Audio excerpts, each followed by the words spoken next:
हरे कृष्णा। सभी भक्तों का हार्दिक स्वागत है आज के इस प्रातःकालीन श्रीमद् भागवत क्लास में। तो हम अभी वर्तमान में श्रीमद् भागवतम में राजा वेन की कथा के बारे में पढ़ रहे हैं। और हमने पिछली बार पढ़ा कि किस प्रकार जो ऋषि मुनि वेन को राजा बनाते हैं, वही उन्हीं ऋषि मुनियों के ऊपर राजा वेन अत्याचार करते हैं। और अभी वही ऋषि मुनि विचार करते हैं कि हमको राजा को समझाना चाहिए। अगर वो नहीं समझता है तो फिर उसके खिलाफ हम एक्शन लेंगे। तो अब ये लोग राजा के पास जाते हैं उन्हें समझाने के लिए। और सबसे पहले उनको संबोधित कि अभी हम जो आपको सदुपयोग देने वाले हैं, उससे आपका ऐश्वर्य बढ़ेगा, आपका बल बढ़ेगा।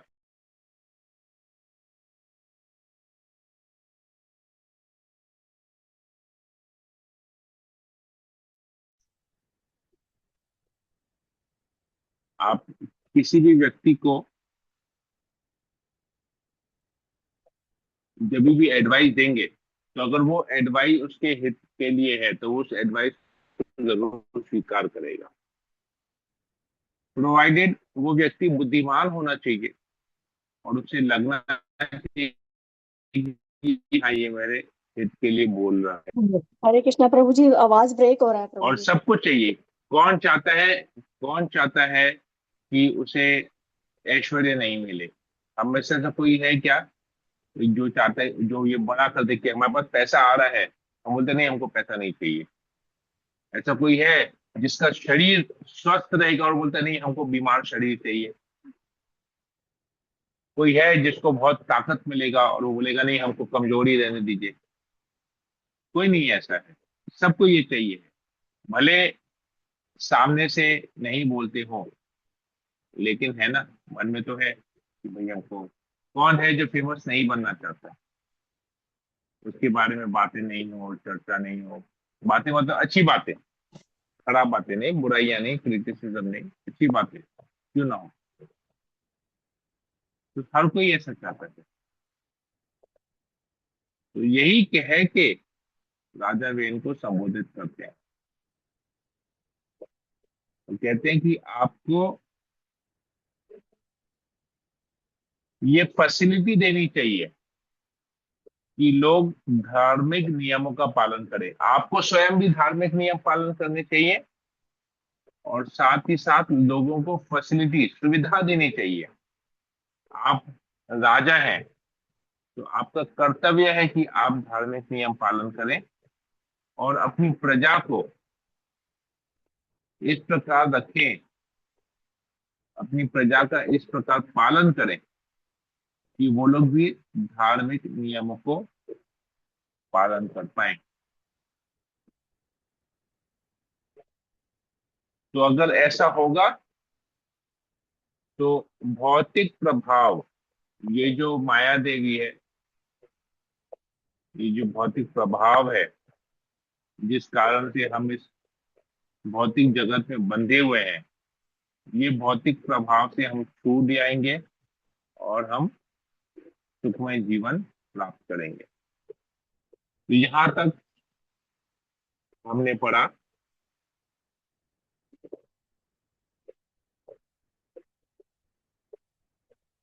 आज हम लोग इसमें फिर और आगे पढ़ेंगे और क्या उनको एडवाइस देते हैं राजा को। तो ये एडवाइस देखिए ना, हमारे लिए भी है, क्योंकि स्वाभाविक रूप से हम भी अपने परिवार के राजा हैं। हम भी, हमारे अंदर में भी एक प्रजा है, हमारे परिवार के लोग हैं जिनकी हम देख रेख करते हैं, जिनका हम पालन करते हैं। तो इसमें से कुछ कुछ बहुत सारी शिक्षाएं हमारे जीवन के लिए हमको भी अपनानी चाहिए।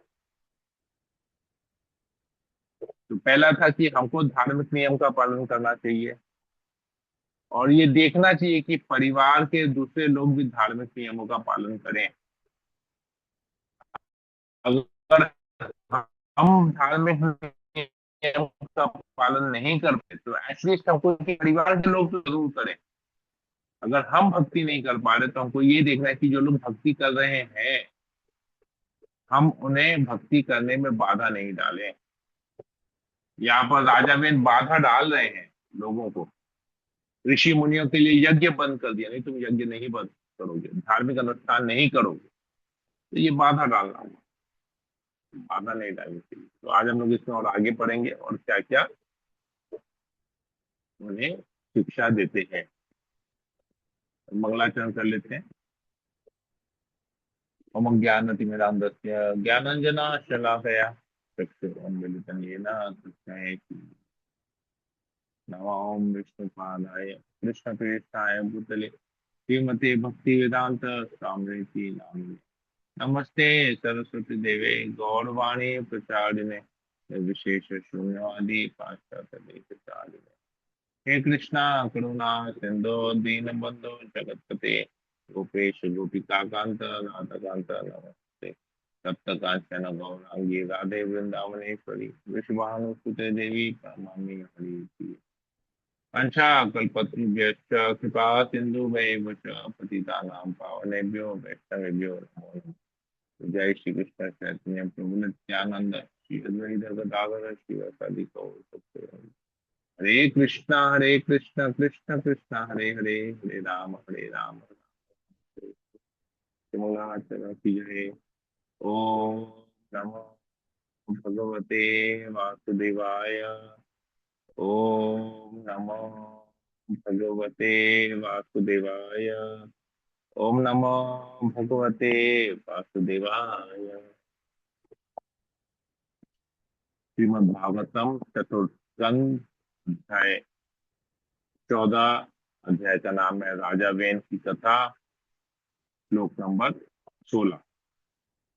तो हम लोग प्रभुपाद द्वारा लिखे गए अनुवाद और तात्पर्य को पढ़ेंगे। तो श्लोक नंबर 16 का अनुवाद और तात्पर्य कोई पढ़ना चाहेगा? मैं पढ़ूं प्रभु? हाँ माता जी पढ़ लीजिए। हरे कृष्णा।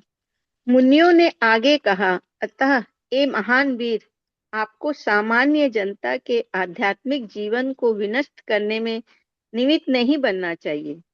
यदि आपके कार्यों से उनका आध्यात्मिक जीवन विनष्ट होता है तो आप निश्चित रूप से अपने ऐश्वर्यपूर्ण तथा राजोचित पद से नीचे गिरेंगे। तात्पर्य। प्राचीन काल में विश्व के प्राय सभी भागों में राजतंत्र था, किंतु धीरे धीरे जैसे जैसे आदर्श धार्मिक जीवन से इंद्र तृप्ति के ईश्वर विहीन जीवन में राजतंत्र का पतन होता गया, विश्व भर से राजतंत्र हटता गया। किंतु जब तक सरकारी व्यक्ति धार्मिक ना हो और महान धार्मिक पुरुषों के पद चिन्हों का अनुसरण ना करे, तब तक राजतंत्र को मिटाकर उसके स्थान पर प्रजातंत्र को लाना पर्याप्त ना होगा। हरे कृष्ण। हरे कृष्ण। बहुत बहुत धन्यवाद माता जी पढ़ने के लिए। ओके, तो यहाँ कहते हैं कि आपको सामान्य जनता के आध्यात्मिक जीवन को विनष्ट नहीं करना चाहिए। अगर आप उनको फैसिलिटी प्रोवाइड नहीं करेंगे, उनके धार्मिक जीवन को, धर्म जो लोग पालन कर रहे हैं, जो 4 नियम पालन कर रहे हैं, इसको हम अभी वर्तमान के समय में अपने आप से कंपेयर करते हैं इसको। तो अगर हम स्वयं 4 नियम का पालन नहीं करते हैं और दूसरों को भी सुविधा नहीं देते हैं 4 नियम पालन करने का, तो क्या होगा? सारा ऐश्वर्य खत्म होगा। ऐश्वर्य में यहाँ पर क्या क्या बातें आती है? ऐश्वर्य में आता है धन, ऐश्वर्य में आता है अच्छा शरीर, मतलब जिसमें बीमारियां नहीं हो, जिस शरीर में शरीर बलवान हो, स्वस्थ शरीर यहाँ पर आता है। धन आता है और शरीर की सुंदरता आती है, शरीर का तेज आता है, कीर्ति, फेमस होते हैं। तो ये सब ऐश्वर्य है। तो आप देखेंगे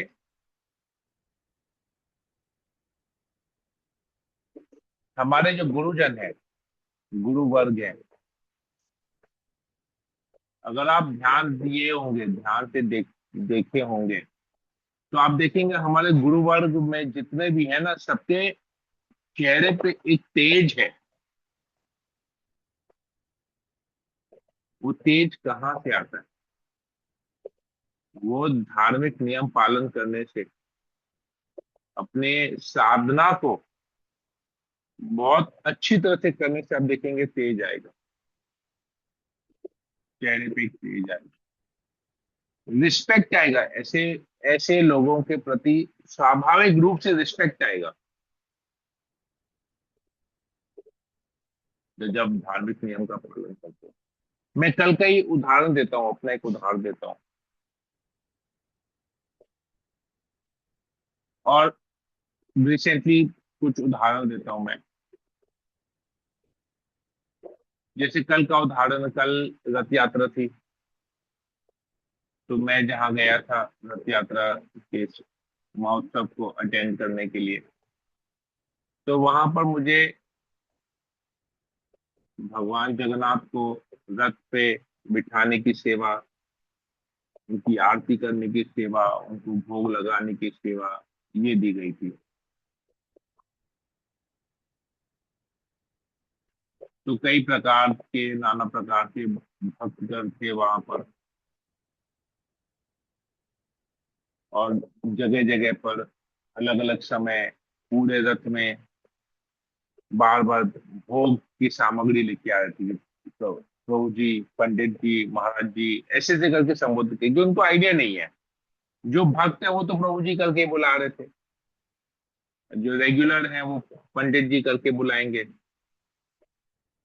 और जो एकदम ही नए हैं तो महाराज जी करके बुला रहे, क्योंकि वैष्णव तिलक लगा हुआ है, धोती उत्तरी पहनी हुई है, तो महाराज जी करके बुला रहे थे। तो और प्लस बहुत सारे जो डिवोटीज हैं वहां पर, जो मुझे जानते हैं, प्रभु जी करके, हरे कृष्णा करके, दंडवत करके सब संबोधित कर रहे हैं।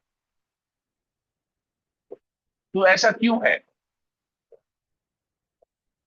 ऐसा इसलिए नहीं है क्योंकि मैं भक्त हूं, ये ऐसा इसलिए है कि मैं भगवान की सेवा कर रहा हूं। तो भगवान तो ऐश्वर्य से पूर्ण है, तो जो ऐश्वर्य से पूर्ण है, उनकी जब हम सेवा करते हैं, तो उनकी सेवा करने से लोग हमारे को भी ऐश्वर्य वाला समझते हैं। तो ये जो ऐश्वर्य, ये जो हमको इज्जत मिलती है, वो क्योंकि हम भगवान की सेवा करने में इज्जत मिलती है। तो पता चला हमारा ऐश्वर्य कहाँ आता है। अभी प्रधानमंत्री है, आप प्रधानमंत्री, आज कोई एक दूसरे देश में जब प्रधानमंत्री जाते हैं तो उनको बहुत रिस्पेक्ट मिलता है।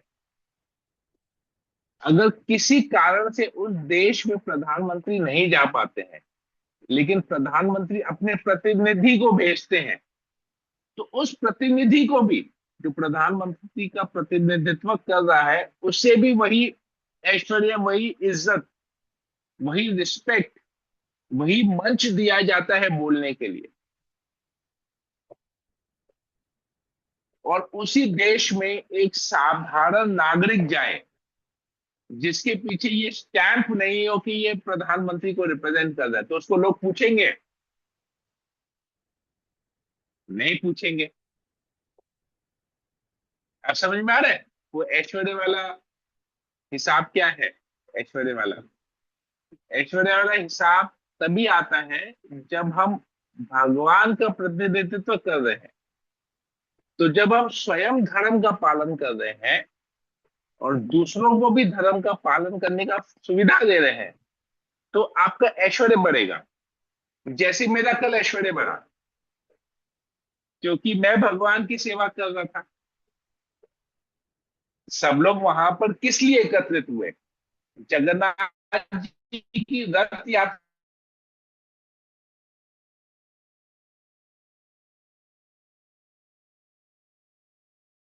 हाँ, तो मेरा भी ऐश्वर्य बना। लोग मुझे भी वैसे संबोधित कर रहे थे, कितने लोग तो मेरा चरण स्पर्श कर रहे थे। मैंने दूर से, मैं बोला चरण स्पर्श मत कीजिए, मेरी ये योग्यता नहीं है। मैं यहाँ पर हूँ, जगन्नाथ जी की सेवा मुझे मिली है इसलिए मैं यहाँ पर हूँ, नहीं तो मेरा कोई वैल्यू नहीं है। तो समझ में आया, अरे ये यहाँ पर मुनि क्या कहना चाह रहे हैं राजा को, क्या समझाना चाह रहे हैं राजा को। तो हमारा भी अगर कोई हमारी प्रशंसा करता है, हमारे यश को कोई बढ़ाता है, हमारी कीर्ति को कोई बढ़ाता है, तो हमको ये तुरंत ये समझ लेना चाहिए कि ये ऐश्वर्य जो हमको मिल रहा है, ये जो प्रशंसा मिल रही है, ये जो यश मिल रहा है, ये जो कीर्ति मिल रही है, ये इसलिए मिल रही है क्योंकि हम भगवान का गुणगान कर रहे हैं। आज मैं कथा करता हूँ, जैसे मैं जीपीएस स्कूल में भी जाता हूँ वहाँ क्लास करने के लिए, तो वहां पर भी कुछ लोग ऐसे हैं जो मेरा चरण स्पर्श करते हैं। तो मैं बोलता हूँ नहीं, मेरा चरण स्पर्श मत कीजिए, मैं उनसे उनका आशीर्वाद लेता हूँ।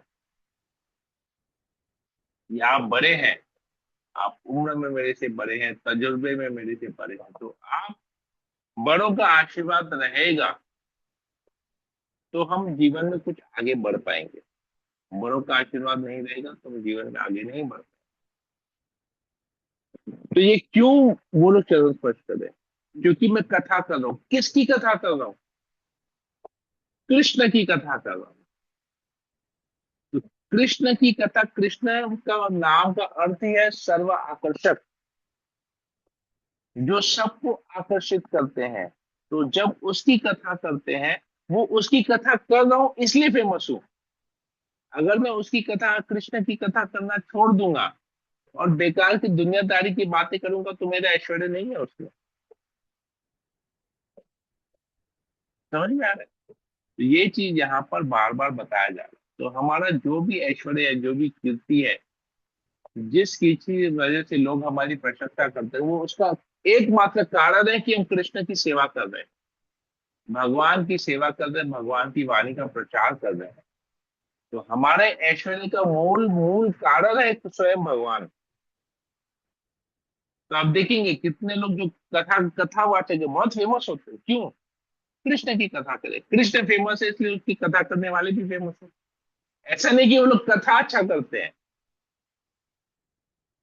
इसलिए है कि वो लोग कृष्ण की कथा अच्छी तरह से बोलते हैं, क्योंकि कृष्ण है ही इतने सुंदर, कृष्ण है ही इतने आकर्षक कि उसकी कथा जो अच्छी तरह से करेगा, जो कृष्ण को अच्छी तरह से बताएगा, वो फेमस बन जाएगा।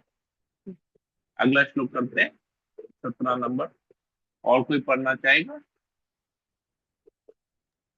हरे कृष्णा हरे प्रभु कृष्ण जी। प्रभु। पुष्पा माता जी पढ़ लीजिए। हरे कृष्ण। मुनियों ने कहा, जब राजा दुष्ट मंत्रियों के तथा चोर उचक्कों के उत्पातों से नागरिकों की रक्षा करता है, तो अपने इन पवित्र कार्यों के कारण वह अपनी प्रजा से कर प्राप्त कर सकता है। इस प्रकार पवित्र राजा इस संसार में और मृत्यु के बाद भी सुख उठा सकता है। तात्पर्य पढ़े प्रभु जी? हाँ, पहला पैराग्राफ खाली पढ़िएगा, ठीक है ना? ठीक है प्रभु। इस श्लोक में एक पवित्र राजा के कर्तव्य का बहुत सुंदर वर्णन हुआ है।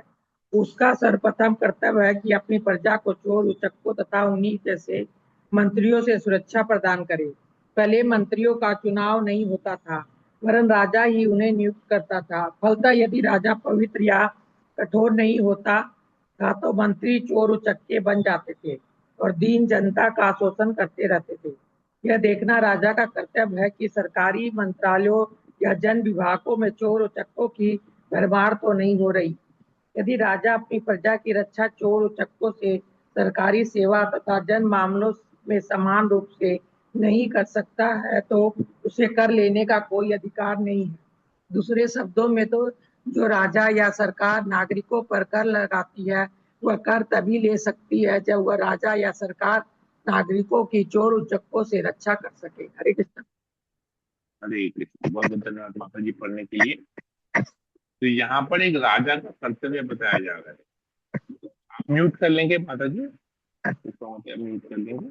ठीक, ठीक है। तो यहाँ पर एक राजा का कर्तव्य बताया जा रहा है कि राजा को क्या करना चाहिए। देखना चाहिए कि मेरी प्रजा को कोई चोर उचक्के लूट तो नहीं रहे, उनको परेशान तो नहीं कर रहे। साथ ही साथ मेरे जो मंत्री हैं वो कहीं चोर उचक्कों को फेवर तो नहीं कर रहे।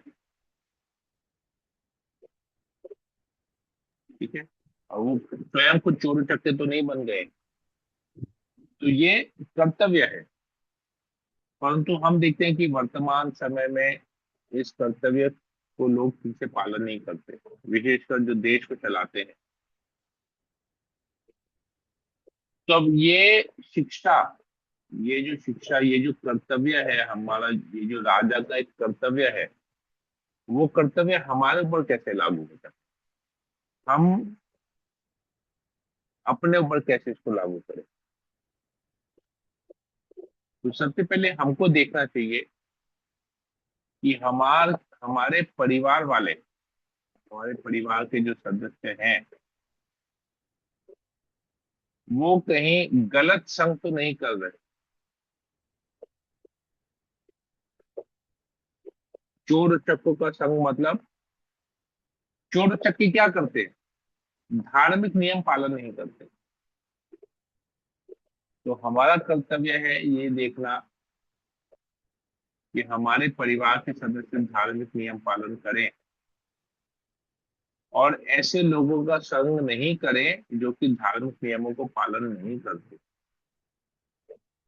संग इन द सेंस की प्रोफेशनल वर्क प्लेस में कर सकते हैं क्योंकि और उपाय नहीं, लेकिन दोस्ती, जो घूमना फिरना, ऐसे लोगों के साथ नहीं करें जो धार्मिक नियम को पालन नहीं करते। नहीं तो हम उनकी रक्षा कैसे करेंगे। अगर वो लोग भी ऐसे लोगों का संग करेंगे जो अधर्मी है, जो धार्मिक नियमों का पालन नहीं करते, तो क्या होगा, वो भी सिगरेट पीना सीख जाएंगे, शराब पीना सीख जाएंगे, गाली गलौज देना सीखेंगे, ये सभी सीखेंगे। और ये सब जब सीखेंगे तो फिर समाज में जब कुछ ऐसा कार्य करेंगे तो क्या आएगा, अरे फलाने का पुत्र ने ऐसा किया, नाम किसके ऊपर आएगा, उसने ऐसा किया नहीं बोलेगा, फलाने का पुत्र ने ऐसा किया। तो मतलब उसको फैमिली को जोड़ देंगे कि इसके फैमिली के, उसको उसके फैमिली से ऐसे गलत संस्कार मिले हैं। तो ये बहुत, ये सोचने की बात है। देखिएगा ऐसा होता है जो मेरे मैं मेरे मुझे तो ऐसे ही शिक्षा मिली थी जब मैं स्कूल में, कॉलेज में था। तो आज हमको भी ये शिक्षा लेनी कि आज अगर हम लोग वैष्णव तिलक लगाते हैं, कंठी पहनते हैं, हरिनाम जप करते हैं, गुरु के आश्रय में है, गुरु के शरण में है, गुरु की दीक्षा हुई है, जो भी जिसका अलग अलग स्टेटस है अभी के समय में, वर्तमान में जिसका जो भी आध्यात्मिक स्टेटस है, तो उसको ये देखना चाहिए कि अगर वो कोई ऐसा कार्य कर रहा है जिससे गुरु की या इस्कॉन की बदनामी ना हो, ये देखना है, बहुत जरूरी है। लोग भूल जाते हैं कि उनके आचरण के पीछे उनका जो वैष्णव तिलक है, लोग तुरंत पूछते। जैसे मैं सारा दिन, मैं दुकान में भी रहता हूँ, कभी मैं घर से निकलता हूँ वैष्णव तिलक करके, बिगैर तिलक का मैं घर से बाहर नहीं निकलता। चाहे मुझे कहीं पर भी जाना हो, चाहे मुझे कोई शादी में जाना हो, चाहे मुझे मंदिर जाना हो, चाहे मुझे क्लास देने जाना हो, चाहे मुझे शॉपिंग भी करने क्यों ना जाना हो, बाजार करने जाना हो, सब्जी मार्केट जाना हो, या किसी मॉल में शॉपिंग करने जाना हो, या मुझे दुकान जाना हो, प्रतिदिन मुझे ट्रेन में ट्रैवल करना हो, मुझे फ्लाइट में ट्रैवल करना हो, मैं हमेशा वैष्णव तिलक लगाता हूँ। क्योंकि वैष्णव तिलक से हमें ज्ञात रहता है, हम अपने आप को रियलाइज करवाते हैं कि हम भक्त हैं, हमारा आचरण कैसा होना चाहिए, हम एक इस्कॉन से जुड़े हुए हैं, कैसी परंपरा से जुड़े हुए हैं, एक ऑथोराइज ऐसी परंपरा के साथ प्रभुपाद है। तो हमारा आचरण रिफ्लेक्ट करता है कि हम कहाँ से जुड़े हुए हैं। अगर हम गलत आचरण करेंगे तो लोग हमको नहीं, पूरी संस्था को बदनाम करेंगे। जब हमारी दीक्षा होती है तो हमारे गुरु महाराज हमारे आध्यात्मिक पिता बनते हैं। तो जो ही हमारी भक्ति के कार्य में या हमारे स्वभाव पे या हमारे आचरण पे जब कोई टोकेगा या हम गलत आचरण करेंगे तो तुरंत कहा जाएगा वही फलाने का शिष्य ऐसा है, सीधा हमारे गुरु के ऊपर दोष जाएगा, प्रभुपाद के ऊपर दोष जाएगा। तो ये क्या होगा, वैष्णव अपराधों का। तो अगले को तो पता नहीं, लेकिन न जानते हुए कुछ अपराध हो रहा है। यहाँ पर तो हम पढ़ रहे हैं, अगर हम किसी अपने कार्य से किसी का आध्यात्मिक जीवन विनष्ट करते हैं तो क्या बोलते हैं ऋषि मुनि राजा को, आप निश्चित रूप से अपने ऐश्वर्य तथा राजोचित पद से नीचे गिर जाएंगे। तो अगर हम किसी की निंदा करते हैं तो हम अपने भक्ति पद से, हमारा हमारा ऐश्वर्य क्या है, भक्त का ऐश्वर्य क्या है कि वो भक्त है, भक्ति कर रहा है, यही उसका ऐश्वर्य है। कि उसे कृष्ण की कृपा मिले यही उसके ऐश्वर्य है, उसके गुरु की कृपा मिले यही उसके ऐश्वर्य है। एक भक्त तो भगवान का दास है, वही उसका ऐश्वर्य है।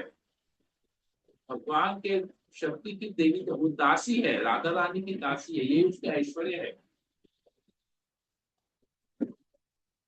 तो उस पद से अगर हम गिर जाएंगे, अगर हम वैष्णव अपराध करेंगे और उस पद से हम गिर गए, भगवान के दास के पद से या राधा रानी की दासी के पद से गिर गए, तो हमारा क्या है, क्या मोल हमारा, कुछ मोल नहीं, हमारा ऐश्वर्य तो विनष्ट हो गया। तो हमको कभी भी ऐसा आचरण नहीं करना चाहिए जिससे हम अपने ऐश्वर्य के पद से गिरे, यानी कि अपने दास या दासी होने के पद से, अपने सेवक होने के पद से हम गिरे। हमको यही बात समझा रहे हैं वेद को ऋषि मुनि, और वेद का चरित्र इसलिए आया है यहाँ पर कि हम भी इस बात को समझ सकें कि हमें कभी ऐसा कार्य नहीं करना चाहिए, चोर उच्चक जैसा कार्य नहीं करना, अभक्त जैसा कार्य नहीं करना, क्योंकि हमारे पीछे एक संस्था का पूरा कृपा है, प्रभुपाद की कृपा है, गुरु परंपरा की कृपा है। हम बहुत सोच समझ के जब भी हम निकलते कहीं, आचरण हमारा वेशभूषा एकदम परफेक्ट होनी चाहिए, आचरण परफेक्ट होना चाहिए, ताकि लोगों को बोलने का मौका ना मिले। तो हमको ये शिक्षा होगी, न लोग हमको बोले ना हमें किसी को बोलने की जरूरत पड़े, ऐसा होगा। हरे कृष्णा। तो आज के लिए यहीं पर ही रखते हैं, किसी को कोई प्रश्न हो पूछ सकते हैं, कमेंट हो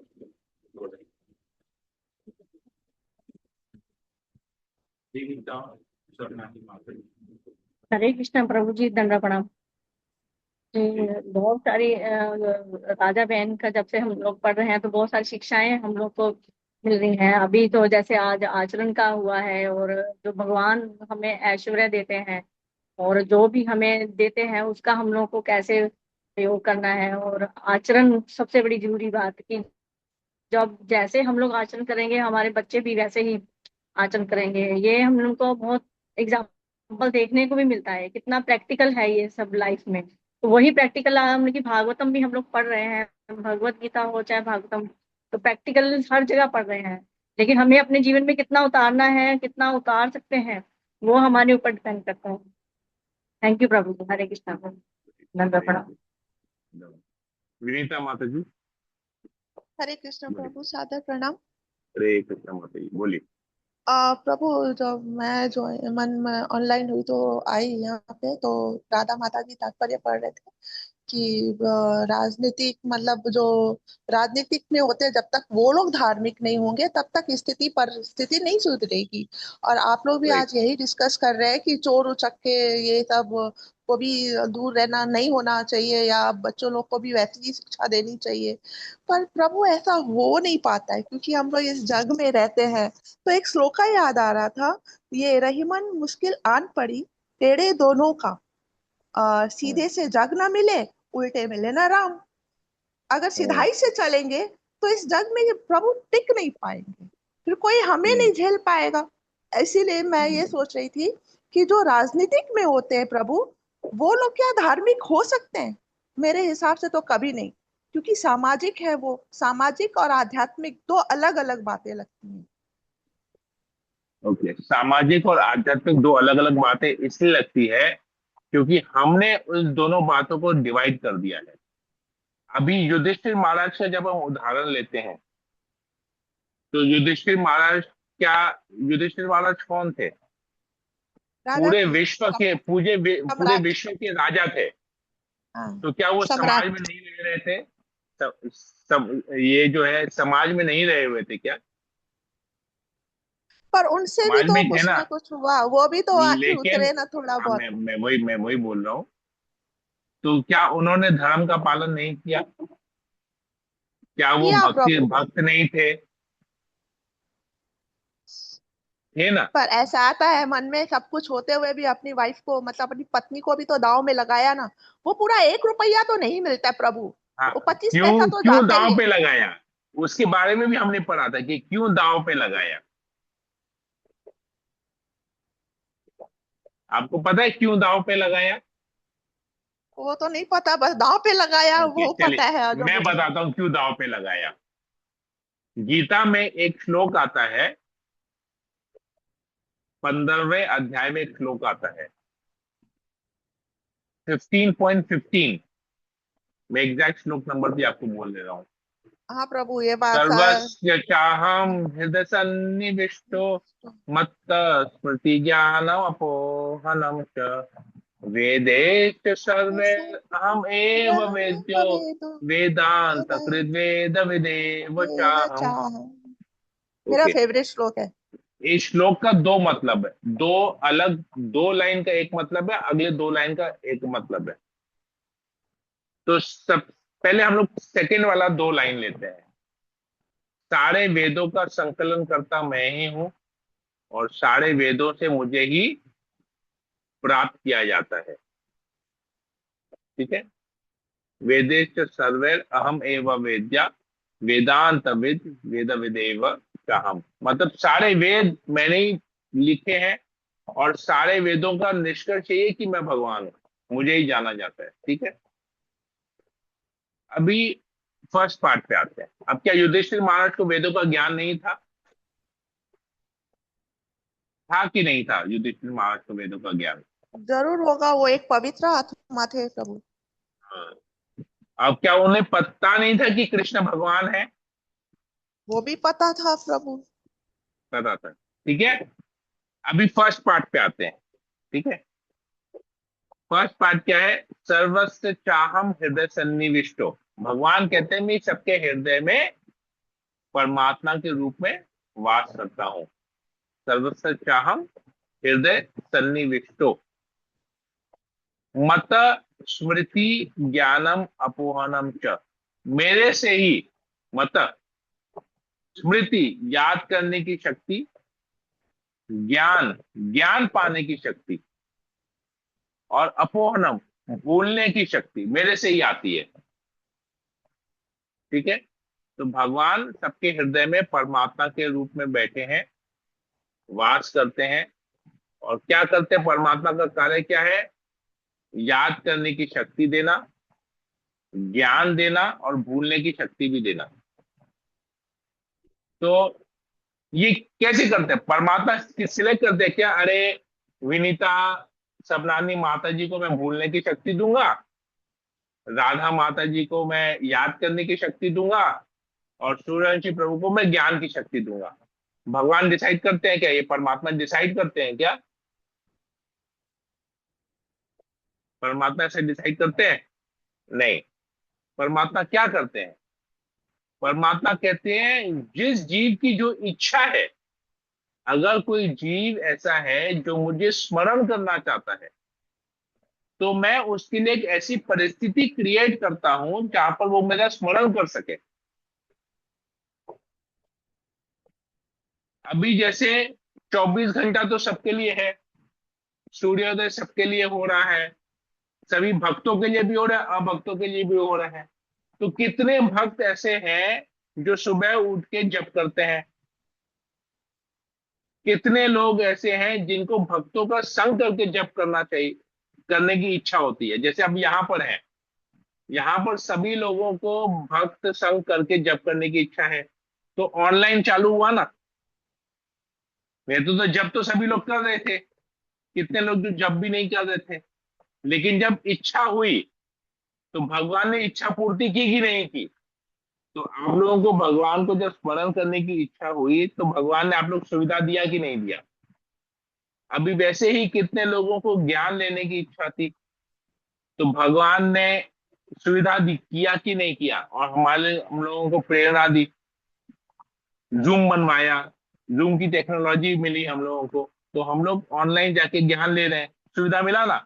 नहीं तो इस जूम में लोग तो बहुत कुछ करते हैं, हम लोग तो इस जूम को भगवान की ज्ञान लेने के लिए यूज कर रहे हैं। तो भगवान सुविधा प्रोवाइड कर रहे हैं। अब कितने लोग हैं जिनको मैं बोल बोल के थक गया हूं, लेकिन जूम सेशन चालू ज्वाइन नहीं करते हैं। क्यों? क्योंकि उनको भगवान को भूलना है, तो भगवान उनको वो फैसिलिटी प्रोवाइड कर रहे हैं। उनको भौतिक जगत में इतना डुबा के रखे हैं कि वो लोग से सुबह उठना नहीं होता है। सुबह उठना नहीं होता है, सुबह उठते हैं मॉर्निंग वॉक पे जाएंगे, लेकिन जप नहीं करेंगे, जूम सेशन ज्वाइन नहीं करेंगे।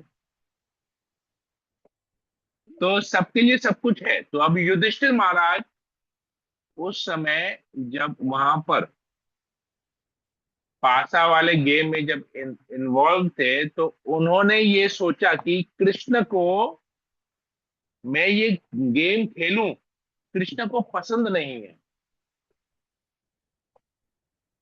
तो कृष्ण यहाँ पर किसी कारण से उपस्थित ना हो तो मैं इसको खेल पाऊंगा, ये युधिष्ठिर महाराज की इच्छा थी। वो उस समय कृष्ण का इंटरफियरेंस नहीं चाहते। सोचिए, इतने ज्ञानी व्यक्ति, ये जानते हुए कृष्ण उसके सखा है, ये जानते हुए कि कृष्ण उसके रिलेशन में है, ये जानते हुए कि कृष्ण भगवान है, उन्होंने ये हृदय में ये प्रार्थना की कि कृष्ण यहाँ उपस्थित नहीं, क्योंकि ये उससे ये कार्य पसंद नहीं है। जब ये कार्य पसंद नहीं है और उस कार्य को आप करेंगे तो क्या होगा? फिर भी द्रौपदी को जब द्रौपदी को के केश पकड़ के जब उसको लेके आया गया बड़ी दरबार में, द्रौपदी ने अपने आप को अपने प्रयास से अपने आप को बचाने का बहुत प्रयत्न किया, नहीं बचा पाई। दुशासन के हाथों से अपने आप को नहीं बचा पाई। जब दुशासन उसके वस्त्र को उसको नग्न करने का प्रयास कर रहा था, तो वो अपने आप को बहुत कुछ बचाने का प्रयास की, दुहाई दे रही थी, भीष्म पितामह को दुहाई दे रही थी, द्रोणाचार्य वहां बैठे थे उसे दुहाई दे रही थी, धृतराष्ट्र वहां बैठे हुए थे। तो ये तो सब उसके देवर थे। देवर तो पुत्र समान होता है, भाभी माँ समान होती है। तो कौरवों की तो भाभी थी द्रौपदी, तो माँ समान थी। इतना उनका इंसल्ट करने के बावजूद भी लास्ट में जब वो हार गए कि अपने आप को बचा नहीं पाई, तो उसने क्या प्रार्थना की? हे केशव, हे माधव, मेरी रक्षा करो। तो भगवान वहां प्रकट हो गए। क्या पांच पांडवों में किसी ने ये प्रार्थना की कि कृष्ण वहां पर आए और हमारी सहायता करें? नहीं। द्रौपदी भी अपने आप को पूरा अपना ही प्रयास कर रही थी, लेकिन फिर भी नहीं बचा पाई। लेकिन जैसे ही उसने कृष्ण का स्मरण किया, कृष्ण से रक्षा मांगी, कृष्ण वहां किसी को दिखे नहीं, केवल द्रौपदी के निर्वस्त्र होने से द्रौपदी बचा दिया। कैसे? अनलिमिटेड सप्लाई, इतना उसका कपड़ा सप्लाई किया कि दुशासन हार गया। तभी यहां पर क्या शिक्षा? अब आपके प्रश्न में आते हैं, विनीता माता जी आपके प्रश्न। तो क्या हम अगर प्रयास नहीं करेंगे, कृष्ण का स्मरण नहीं करेंगे, कृष्ण के ऊपर निर्भर नहीं होंगे, तो क्या हम भौतिक जीवन, सामाजिक जीवन जी पाएंगे? देखिए, जो सामाजिक जीवन जीता है, उस सामाजिक जीवन में अगर वो कृष्ण का स्मरण करेगा तो वो सामाजिक जीवन को ठीक से जी भी पाएगा। लेकिन जो व्यक्ति अपने सामाजिक जीवन को और आध्यात्मिक जीवन को अलग कर देगा, जैसे इस समय उस स्थिति में युधिष्ठिर महाराज ने किया, तो क्या क्या नतीजा निकला? उसने अपने आध्यात्मिक जीवन को अलग कर दिया, कृष्ण को अलग कर दिया, उस समय कृष्ण को अपने जीवन से निकाल दिया और पूरी तरह सामाजिक जीवन में डूब गए। तो सब कुछ हार गए, सब कुछ खो दिया, जीरो पे आ गए। तो अगर हम सामाजिक जीवन इस प्रकार सामाजिक जीवन जीते हैं जिसमें हम कृष्ण को निकाल देंगे, तो हमारा सब कुछ जीरो हो जाएगा, सारा ऐश्वर्य खत्म हो जाएगा। लेकिन उसी समाज में रह के जब तक हम कृष्ण का स्मरण कर रहे हैं, उसी सामाजिक जीवन में जब हम आध्यात्मिक को घुसा दे रहे हैं, आध्यात्मिक का मिलावट कर देना, तो सामाजिक जीवन में हमारा कभी भी पतन नहीं होगा। ये हमको याद रखना है। तो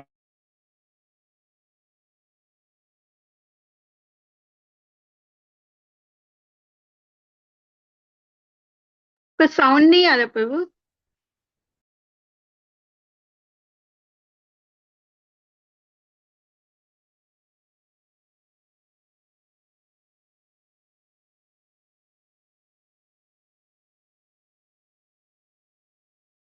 कहते हैं फ्लेवर्ड मिल्क, भाई बादाम का फ्लेवर डाल के पीते हैं, केसर का फ्लेवर डाल के पीते हैं, गुलाब गुलाब गुलाब वाला फ्लेवर डाल के रूह अफ़ज़ा वाला पीते हैं। अभी आप रूह अफ़ज़ा को अलग से पीजिए और दूध को अलग से पीजिए, मजा आएगा। लेकिन जैसे ही दूध में आप रूह अफ़ज़ा को मिला दिए या बादाम के फ्लेवर को मिला दिए, बटर स्कॉच के फ्लेवर को मिला दिए, तो कितना टेस्टी हो जाएगा। तो ये दूध जो है समझ लीजिए सामाजिक जीवन है, और जो फ्लेवर है वो आध्यात्मिक जीवन है। तो जैसे ही फ्लेवर को सामाजिक जीवन में इसमें दूध में मिला देंगे, दूध बहुत स्वादिष्ट हो जाएगा। वैसे ही जैसे ही हम सामाजिक जीवन में आध्यात्मिक को मिला देंगे, उस फ्लेवर को, उस टेस्ट को, उस रस को, कृष्ण भक्ति के रस को जब हम डालेंगे, तो हमारा सामाजिक जीवन पूरा फ्लेवर का हो जाएगा और सामाजिक जीवन जीने का मजा ही अलग होगा, क्योंकि इसमें आध्यात्मिक का टेस्ट मिला दिया। ठीक है, क्लियर हुआ? आई थिंक अब क्लियर हो गया होगा ये एग्जाम्पल से। विनीता सबलानी माता जी। हाँ प्रभु, हुआ हुआ प्रभु। ओके, ठीक है। क्योंकि कल हरे मैं इधर कृष्ण। आई थी तो शुभेंदु अधिकारी जी आए थे, तो प्रत्यक्ष रूप से हाँ देखने को मिला। तो उनकी सारी हाँ, टीम आई थी, कमांडो वगैरह भी थे, और सारे हमारे मंदिर के प्रभु लोग भी थे, हम डिवोटी लोग, हाँ। मतलब जो भी थे, सब कोई थे। तो लेकिन जगन्नाथ जी को जल्दी जाने की इच्छा नहीं थी, शाम को 4:30 बजे निकले हैं। हाँ, हम लोग तो आ गए, हम लोग को तो पता भी नहीं था वो आ रहे हैं, बस आए। और मेरे प्रभु इतनी जोर से हरे कृष्णा बोले, तो वो मुड़ के उनसे मतलब टच करके हाथ भी मिला लिया। हम क्या, अच्छा आज तो आपका दो दो जने का दर्शन हो गया, एक जगन्नाथ जी का भी और देश के राजा का भी। तो वो हंस रहे थे, जाने की नहीं कर रहे थे, पर मैं जबरदस्ती उनको कल लेके गई थी। मेरा एक्चुअली आपके पास आने का मन था जहां आप थे, पर कोई था नहीं, तो मैं अकेले नहीं आ पाई प्रभु।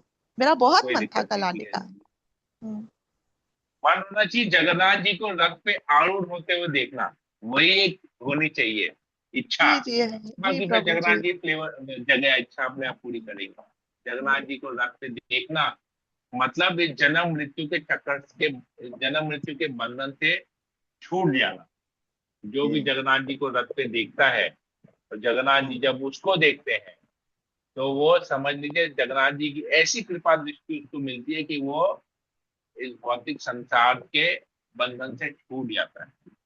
तो ये कल मुझे जगन्नाथ जी यही की महसूस विशेषता है। हुआ कि एक तरफ आध्यात्मिक दिख रहे थे और एक तरफ पूरी सामाजिक थीम थी। थोड़ी देर के लिए वो लोग मिक्स हो रहे थे। हाँ, बस। लेकिन तो हमको आज भी वही भक्ति टॉपिक करना था, तो मैंने प्रश्न कर लिया प्रभु। थैंक यू प्रभु, है। सादर प्रणाम। हरे कृष्णा।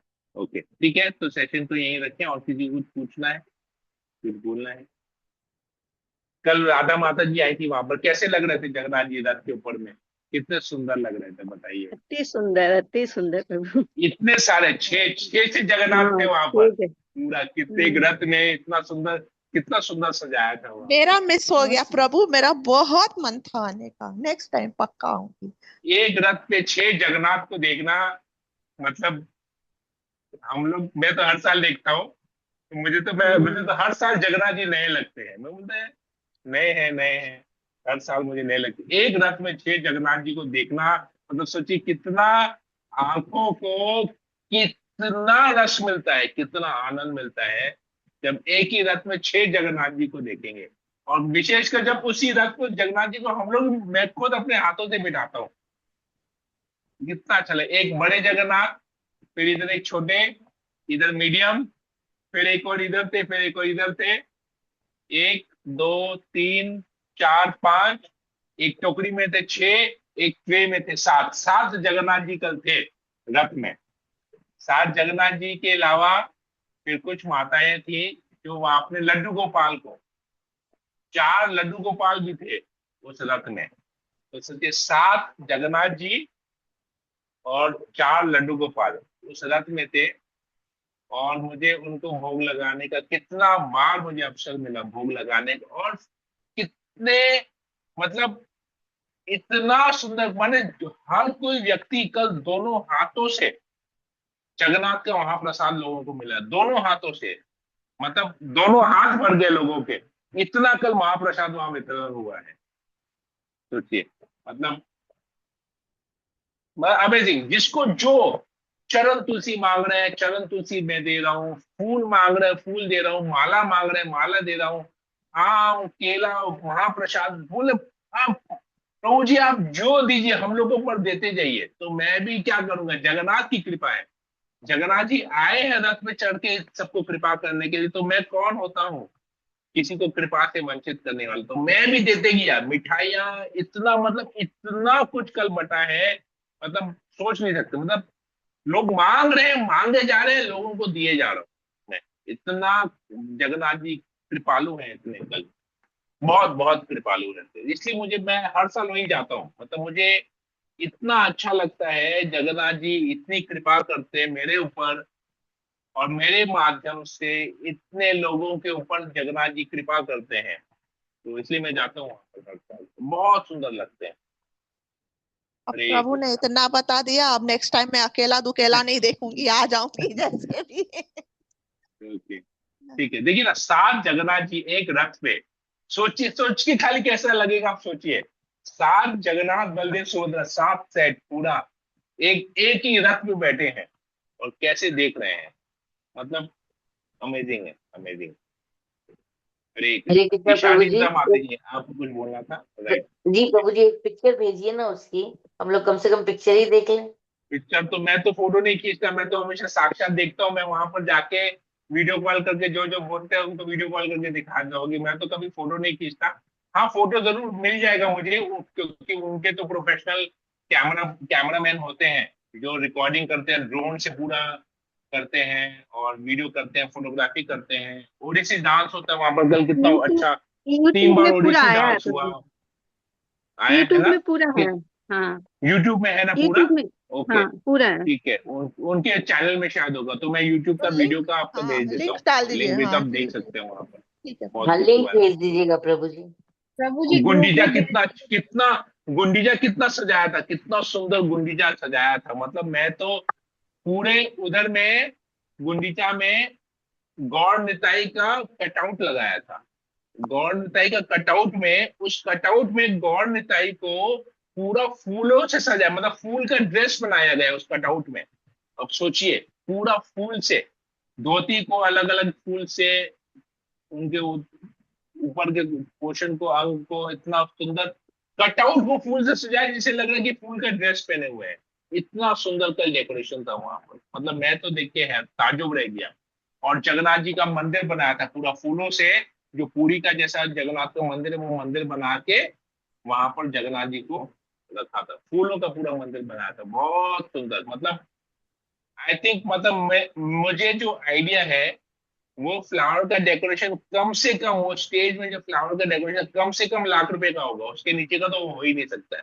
क्योंकि उसमें आर्टिफिशियल फ्लावर ही नहीं थे, पूरा ऑर्किड, ऑर्किड और रजनीगंधा। अब ऑर्किड कितना महंगा है, रंग बिरंगी ऑर्किड से सजाया गया, रजनीगंधा से सजाया गया, और भी कुछ विशेष फूल थे जो मुझे नाम नहीं पता उनका। मुझे नहीं लगता कि वो, मतलब आई थिंक ₹1,00,000 भी मैं कम ही बोल रहा हूँ, उससे कहीं ज्यादा होगा वो। तो क्या 7 जगन्नाथ जी जब स्टेज पे बैठेंगे तो कितना बड़ा स्टेज होगा पूरा। आई थिंक कम से कम 20 फीट का स्टेज होगा, 20-25 फीट का स्टेज होगा। और इतना सुंदर डेकोरेशन है। मैं देखता हूँ, मैं शेयर करता हूँ, जो मेरे पास जो भी आता है मैं उसे देख के शेयर करता हूँ, ग्रुप में डालता हूँ, लोग देखिएगा कैसे है। राइट, ठीक है, तो यहीं पर ही रखते हैं। हरे कृष्णा कृष्ण कृष्ण हरे हरे, हरे राम राम राम हरे हरे। वंशाकल्पतरुभ्यश्च कृपा सिन्धुभ्येव च पतितानां पतितन पावने पावनेभ्यो के बचने भी वैष्णवेभ्यो नमो नमो नमः। नमः। जय जगत गुरु श्रील प्रभुपाद जय की जय, ग्रंथ श्रीमद् जय भागवतम की जय। जय। नीचे सब आपके दंडवत प्रणाम।